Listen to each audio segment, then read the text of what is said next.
கடந்த ஓராண்டாகவே காசாவில இஸ்ரேல் நடத்தி கொண்டிருக்கக்கூடிய தாக்குதல்கள் அதிகமாகி கொண்டிருக்கிறது. 50,000க்கும் மேற்பட்டோர் கொல்லப்பட்டிருக்கிறாங்க. ஓராண்டுல காசாவோட பெரும் பகுதி அழிக்கப்பட்டிருக்கு. காசாவில நடந்துகிட்டு இருக்கக்கூடிய இரக்கமற்ற படுகொலைகள் உடனடியாக நிறுத்தப்படணும். இதுதான் இந்த கூட்டத்தினுடைய நோக்கமாக அமைந்திருக்கிறது. இதுக்கான முயற்சிகளை இந்திய ஒன்றியத்தை ஆளக்கூடிய பாஜக அரசு வேகமாக மேற்கொள்ள வேண்டும் என்று இந்த கூட்டத்தின் மூலமாக எல்லோர் சார்பிலும் நான் கேட்டுக்கொள்ள கடமைப்பட்டிருக்கிறேன். ஐக்கிய நாடுகள் சபை மற்றும் பன்னாட்டு அமைப்புகளுடன் இணைந்து காசாவில அமைதியை நிலைநாட்டவும் மனிதாபிமான உதவிகளை செய்யவும் இந்திய அரசு முயற்சிக்க வேண்டும் என்று நான் கேட்டுக்கொள்கிறேன். வருகிற 14ஆம் நாள் தமிழ்நாடு சட்டமன்ற கூட்டத்தொடர் நடைபெறவிருக்கிறது.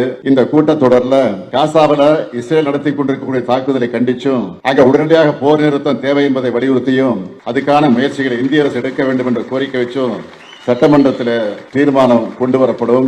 இந்த தீர்மானம் தமிழ்நாட்டு மக்களின் உணர்வுகளை பிரதிபலிப்பதாக இருக்கும். அரசியல் வேறுபாடுகளை கடந்து அனைத்து கட்சியினரும் இந்த தீர்மானத்தை ஆதரிப்பார்கள் என்று நான் முழுமையாக நம்புகிறேன். இந்த ஆர்ப்பாட்ட கூட்டம் மூலமாக காசா மீதான இஸ்ரேல் தாக்குதலுக்கு என்னுடைய கடுமையான கண்டனத்தை நான் தெரிவித்துக் கொள்கிறேன்.